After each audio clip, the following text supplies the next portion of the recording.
Hey folks, what's up? Ehren here, Question Period Canada. How are you? I've got another question for you. If you knew someone was taking your hard-earned tax dollars and giving them to their friends, would you want to know about it? I saw these 4 clips. I want you to know. Let's take a look at them. They're really quick, but then we'll discuss what we saw. Mr. Speaker, after 8 years, this Prime Minister has done nothing but recklessly spend.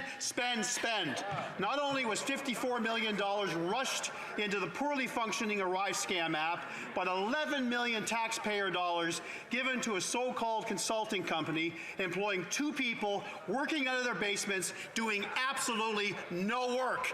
Talk about hitting the taxpayer lottery. It is beyond clear that the NDP Liberal government is simply not worth the cost. The question is simple.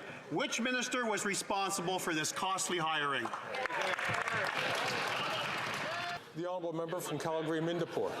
After 8 years of this Liberal NDP government, one thing is clear. They have no respect for the Canadian taxpayer. GC Strategies, a 2-person company working out of their basement, got paid $11 million to send messages on LinkedIn to other companies to build the ArriveCan app. This Prime Minister is simply not worth the cost. Bureaucrats refuse to say who signed the paper to hire GC Strategies for $11 million. So I'm going to ask this Liberal caucus, which Liberal minister paid $11 million for GC Strategies? The honourable member from Sherwood Park, Fort Saskatchewan.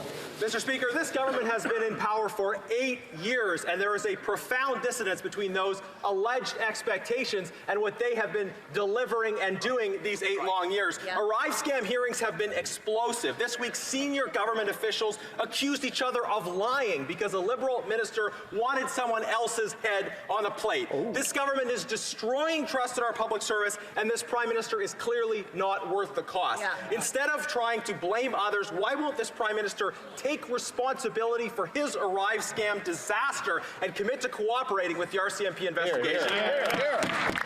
Grenville, Thousand Islands and Rideau Lakes. Yesterday, the NDP Liberal Cover-Up Coalition blocked a Conservative motion to have a whistleblower testify at the Ethics Committee. After 8 years of this Prime Minister, it's hard not to feel disappointed in your government when every day there's a new scandal, but it's easy to see that this Prime Minister is not worth the price. The latest scandal is his billion-dollar green slush fund. Facing an Auditor General investigation, an Ethics Commissioner investigation, the CEO and the Liberal hand-picked board chair resigned in disgrace. Now they're blocking a whistleblower from testifying. What are they trying to hide? So that's pretty much it. Those 4 questions make me very suspicious on what's going on. I've just recently started paying attention, but I'll be bringing what I learned to you. I'm Ehren. This is Question Period Canada. Like, subscribe. We're having fun here with Canadian politics. We're having a good time. That's it. We'll catch you next video. I also like to put a good laugh at the end of my videos, so I'll do that here too. Enjoy. Parliamentary Secretary. Thank you, Mr. Speaker. You know who knows a thing or two about farming and climate change? That's the farmers who work in the breadbasket of the world, Ukrainian farmers. And you know who asks Canadian parliamentarians to vote for the Canada-Ukraine Free Trade Agreement? Ukrainian farmers. So did the Ukrainian-Canada Congress. So did President Zelensky himself. Ukrainian farmers are betrayed by this federal government. That's the people who grow